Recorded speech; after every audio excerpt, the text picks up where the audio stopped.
देश में सबसे पेचीदा सियासी समीकरणों वाला बिहार विधानसभा चुनाव के मुहाने पर खड़ा है। नीतीश कुमार की जेडीयू के साथ बीजेपी सत्ता में वापसी के लिए पूरी ताकत से प्रचार मैदान में उतरी है, तो वहीं दूसरी तरफ महागठबंधन के बैनर तले कांग्रेस के साथ तेजस्वी यादव की आरजेडी बिहार फतेह के लिए पूरा दमखम लगा रही है। वहीं बिहार देश का ऐसा राज्य है जो दशकों तक विकास में पिछड़ा रहा। बावजूद इसके 2025 के असेंबली इलेक्शन में भी जब लोगों से वोट के लिए सबसे अहम सवाल पूछा जाता है, मुद्दा पूछा जाता है, तो 35% लोग उम्मीदवार की जाति को ही तरजीह देते नजर आते हैं। एमवाई यानी मुस्लिम यादव समीकरण का असर कम हो जाने की वजह से तेजस्वी यादव इस बार प्रचार में विकास, स्वास्थ्य, रोजगार का नारा बुलंद करते हुए अति पिछड़ों पर फोकस कर रहे हैं। तो वहीं दूसरी तरफ जातिगत जनगणना को आधार बनाकर नीतीश कुमार और बीजेपी भी अपने अपने दांव से चल रहे हैं। बिहार में सत्ता का रास्ता जातियों को साधने से ही होता है। आजादी के बाद लंबे अरसे तक सवर्ण जातियों ने बिहार पर शासन किया, जिसे बाद में लालू यादव ने मुस्लिम यादव समीकरण के जरिए उखाड़ फेंका। लेकिन उसके बाद अपनी खास सोशल इंजीनियरिंग के चलते नीतीश कुमार ने लालू को सत्ता से वनवास पर भेज दिया। वहीं आज का दौर आते आते जाति की राजनीति के तमाम पुराने दांव अपना असर खो चुके हैं। लिहाजा 2025 में कास्ट फैक्टर को साधने के लिए एनडीए और महागठबंधन के साथ साथ तमाम सियासी सुरमा नए नए प्रयोग कर रहे हैं। देखिए बिहार में अतीत से वर्तमान तक किस तरह जाति का सियासत कई बदलावों से होकर गुजरी है। पिछड़े हुए लोग हैं, दलित है, ये सब जब ये बीजेपी की सरकार होगी तब पूरे ये लोग बर्बाद होंगे।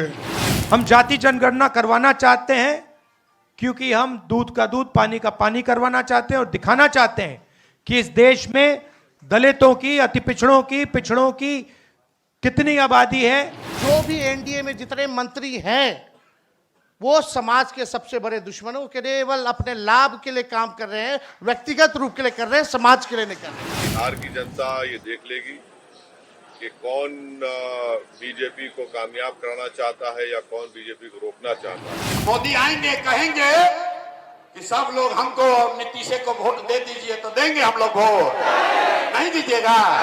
बिहार फर्स्ट, बिहारी फर्स्ट चाहता है कि मेरे प्रदेश के युवाओं को शिक्षा के लिए, रोजगार के लिए बिहार छोड़कर बिहार से बाहर ना जाना पड़े, बल्कि आपको बेहतर शिक्षा, बेहतर रोजगार अपने ही राज्य में मिले, अपने ही जिले में मिले, अपने ही प्रखंड, अपनी ही पंचायत, अपने ही गांव में मिले। जब तक हर गरीब को पक्का घर नहीं मिल जाता, मोदी रुकने या थमने वाला नहीं है।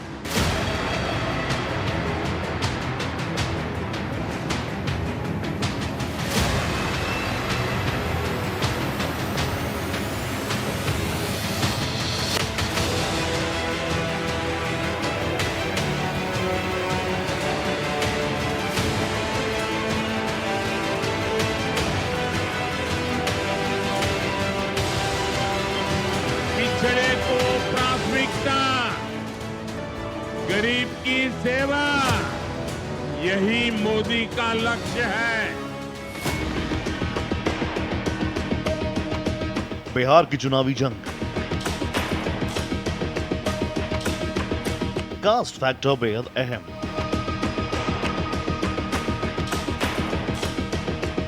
सवर्ण एमवाई से महादलित,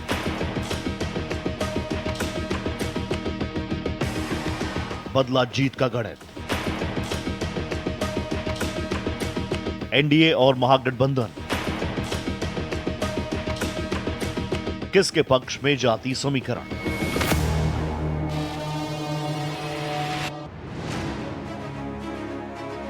बिहार एक बार फिर चुनाव की दहलीज पर खड़ा है।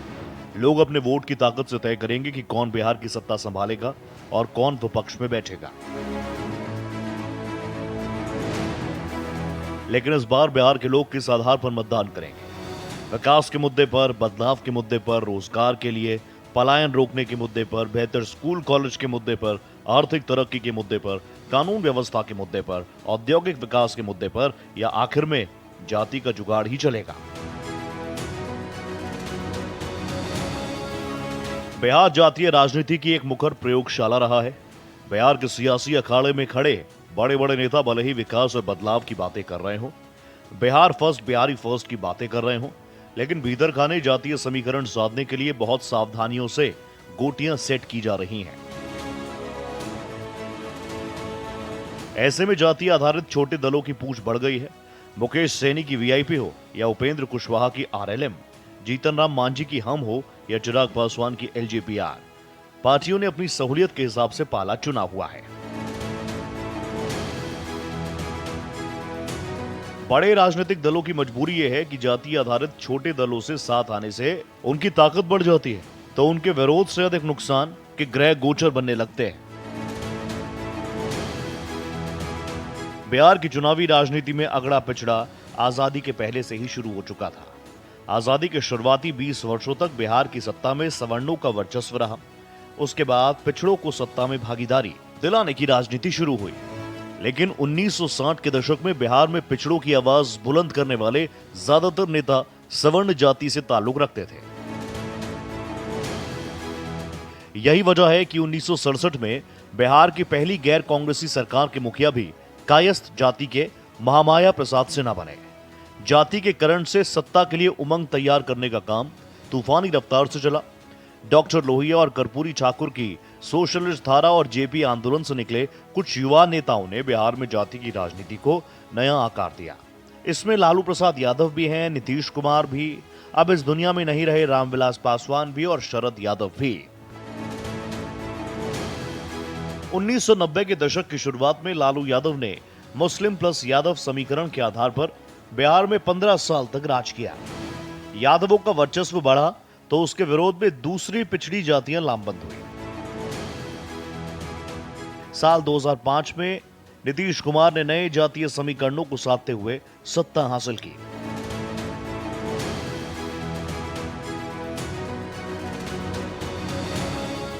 बिहार के नेताओं ने विकास और बदलाव की जगह जातीय समीकरणों पर अधिक माथापच्ची की। विधानसभा चुनाव 2025 को जीतने के लिए भी जातीय समीकरणों को साधने की जुगत जारी है। बिहार की सियासत को समझने के लिए यह जानना जरूरी है कि पिछले 35 साल यानी लालू नीतीश के दौर में बिहार में जाति की दीवार कितनी ऊंची हुई। बिहार में बीजेपी किस तरह जातीय गोलबंदी की स्क्रिप्ट पर काम करती रही। बिहार में अगड़ी जातियों का राजनीतिक वर्चस्व कैसे टूटा और पिछड़ों को अगड़ा बनाने की राजनीति अब किस ओर बढ़ रही है। जाति जड़ नहीं जीवंत है, हमारे सामाजिक ताने बाने की सच्चाई है। सामाजिक रिश्तों का आधार और पहचान है। लेकिन हमारी लोकतंत्रीय व्यवस्था में चुनाव जीतने के लिए जातियों की जोड़तोड़ का प्रयोग जारी है। इससे समाज में जाति की दीवार गिरने की जगह और ऊंची होती जा रही है।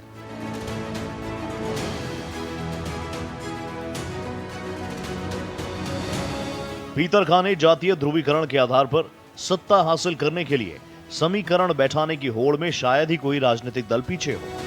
बिहार बीजेपी के अध्यक्ष दिलीप जायसवाल कलवार जाति से आते हैं। डिप्टी सीएम सम्राट चौधरी कुशवाहा समुदाय से हैं।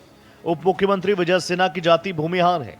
जेडीयू के सबसे बड़े चेहरे और बिहार के मुख्यमंत्री नीतीश कुमार कुर्मी समुदाय से आते हैं।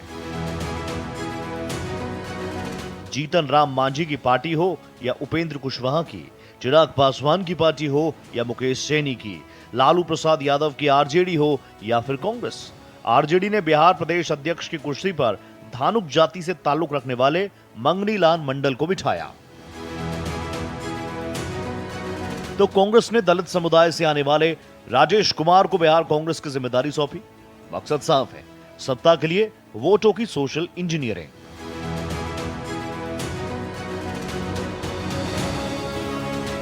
ऐसे में अधिक सीटें जीतने के लिए सियासी दलों में कास्ट कॉम्बिनेशन पर लगातार जोड़ घटा चल रहा है। बिहार में इन दिनों लोगों के बीच बातचीत का सबसे हॉट टॉपिक है कि अब की बार किस जाति का वोट किसके पक्ष में जाएगा। तेजस्वी यादव और राहुल गांधी की जोड़ी के साथ कौन कौन सी जातियों का वोट जुड़ेगा। लालू यादव ने कभी एमवाई यानी मुस्लिम यादव वोट बैंक का कॉम्बिनेशन बनाया था, जिसे विस्तार देते हुए तेजस्वी यादव महिला प्लस यूथ कॉम्बिनेशन की बात कहते हैं।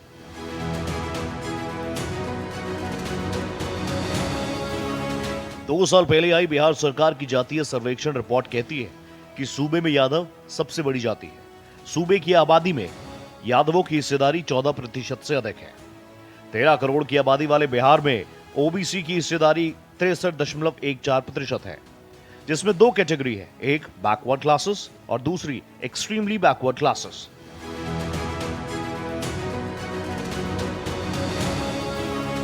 ऐसे में बिहार में ओबीसी वोट बैंक को अपनी ओर खींचने के लिए तरंग पैदा करने की कोशिश हो रही है।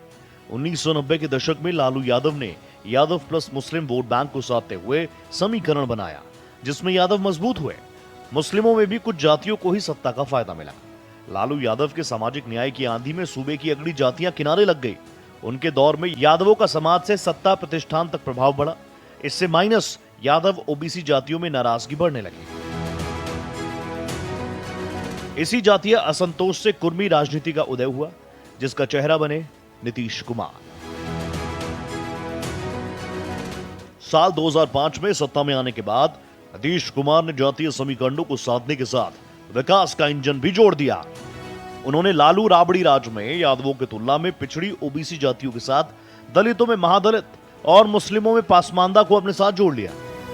नीतीश कुमार की मॉडरेट सोशलिस्ट छवि की वजह से उन्हें अगड़ी जातियों का भी समर्थन मिलने लगा। बिहार की राजनीति लालू यादव और नीतीश की परिक्रमा करने लगी। युवाओं में एक खास तरह का पैटर्न देखा जाने लगा। लोग किसी खास उम्मीदवार या दल को चुनाव में जिताने की जगह दूसरे को सत्ता में आने से रोकने के लिए वोटिंग करने लगे।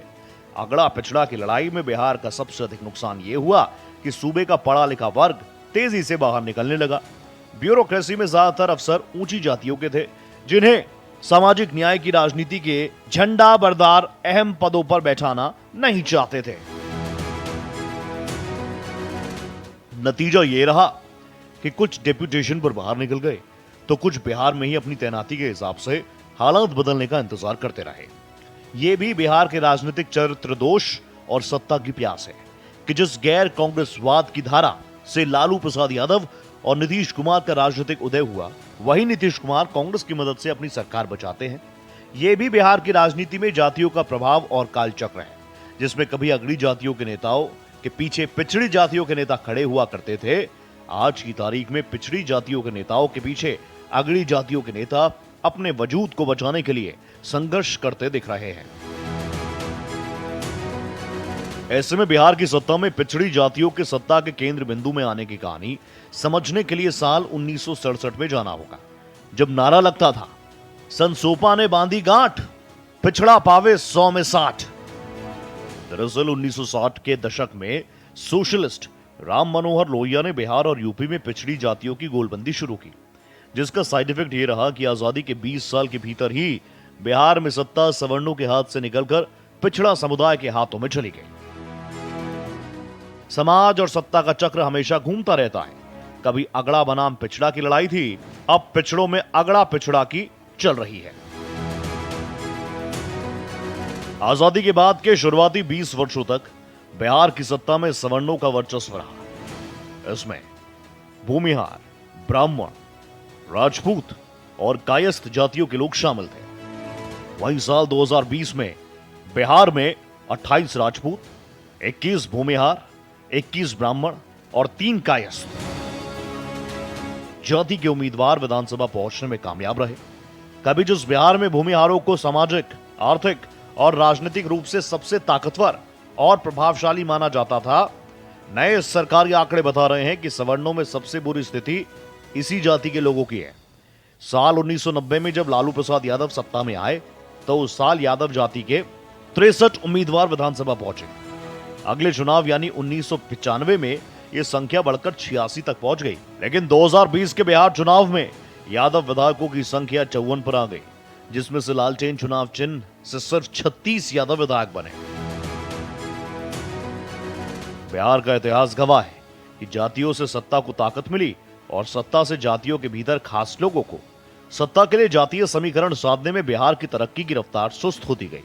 उस जकड़न से समाज को और सियासत को आजादी नहीं मिल पाई, जिसके केंद्र में सबका साथ और सबका विकास का एजेंडा हो।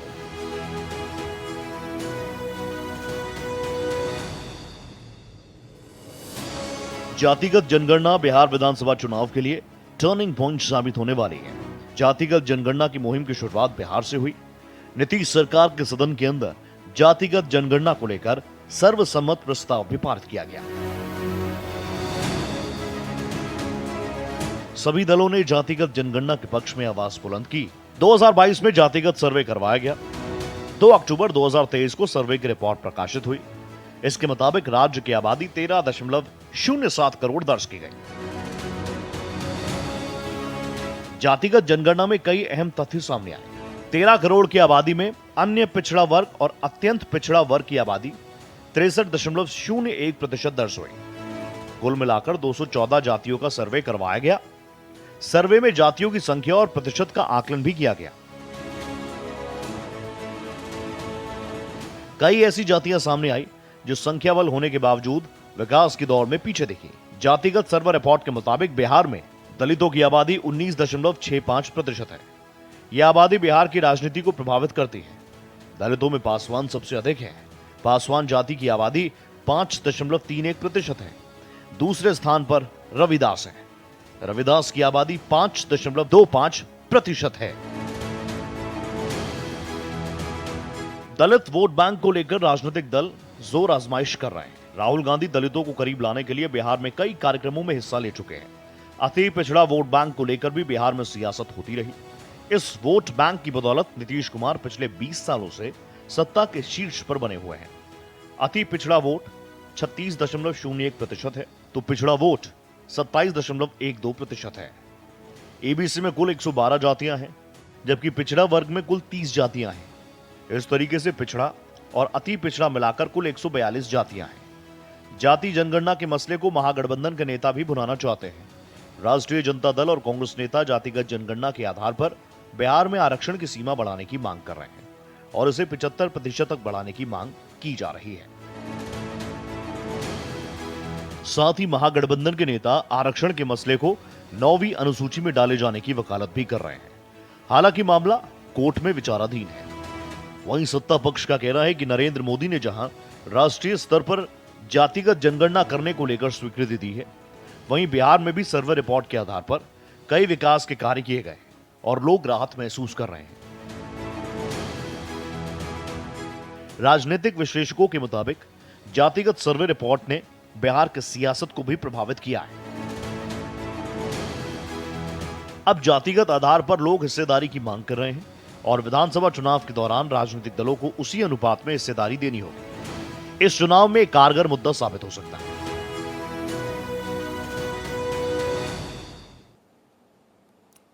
तो जाति जनगणना के मोदी सरकार के फैसले के बाद पहला चुनाव बिहार में ही होगा। कास्ट सर्वे में सामने आया था कि बिहार की 13 करोड़ आबादी में 60% लोग ओबीसी और ईबीसी वर्ग से आते हैं। सर्वे में जातियों की संख्या और प्रतिशत का आकलन भी किया गया। वहीं कई ऐसे जातियां सामने आई हैं जो संख्या बल में होने के बावजूद विकास की दौड़ में पीछे हैं और इसी को आधार बनाते हुए एनडीए और महागठबंधन अपनी प्रचार रणनीति को बनाकर मैदान में है। तो ऐसे में साफ है कि उम्मीदवारों को टिकट बंटवारे में भी विधानसभा के जातीय समीकरण को देखकर ही यह किया जाएगा। वहीं विधानसभा चुनाव 2025 में तमाम बड़ी राजनीतिक पार्टियों की रणनीतियों में बड़ा बदलाव भी देखा जा सकता है। रिपोर्ट देखिए। बता दें, बिहार में 5 ऐसी जातियां हैं जिनके वोट किसी भी प्रत्याशी को हार जीत को बदलने में सक्षम होता है। ये जातियां हैं पान या सवासी, कहार या चंद्रवंशी, कुम्हार, नाई और बढ़ई। प्रदेश में इनकी आबादी 1.5 से 2% के करीब है। हालांकि इन जातियों का वोट बैंक अलग अलग विधानसभा में है। यही कारण है कि इन जातियों का प्रदेश स्तर पर कोई सर्वमान्य नेता तक नहीं है। बिहार में राजपूत, भूमिहार, कुर्मी, मुसहर और तेली की आबादी करीब 45 लाख तक है। प्रदेश में इन जातियों से कई बड़े नेता आते हैं। कुर्मी से नीतीश कुमार, मुसहर से जीतन राम मांझी, भूमिहार से गिरिराज सिंह जैसे नेता आते हैं। बिहार में इन जातियों की आबादी कम होने के बाद भी राजनीतिक दखलंदाजी इनकी ज्यादा है और इन जातियों ने अपनी संख्या से ज्यादा सत्ता का सुख भी भोगा है।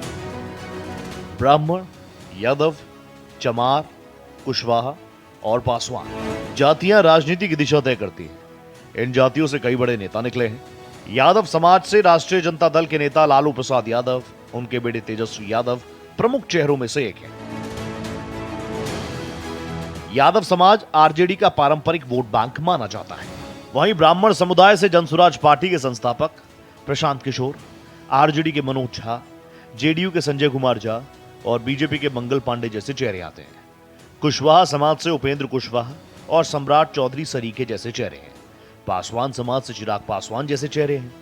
बिहार विधानसभा चुनाव आरजेडी नेता तेजस्वी यादव भी खुद को पिता के रूप में ढालने का प्रयास कर रहे हैं। जनता के मूड और क्षेत्र के हिसाब से बोल और रणनीति भी बदल रहे हैं। हाल ही में संपन्न उनकी बिहार अधिकार यात्रा में इसकी झलक दिखी। तेजस्वी ने भ्रष्टाचार, शिक्षा और स्वास्थ्य के मुद्दे पर राज्य सरकार को घेरा, साथ ही मंच से कलम बांटी। तेजस्वी ये संदेश दे रहे हैं कि हथियार की जगह कलम बांटने से ही नई पीढ़ी का वर्तमान बेहतर होगा, भविष्य स्वर्णिम होगा।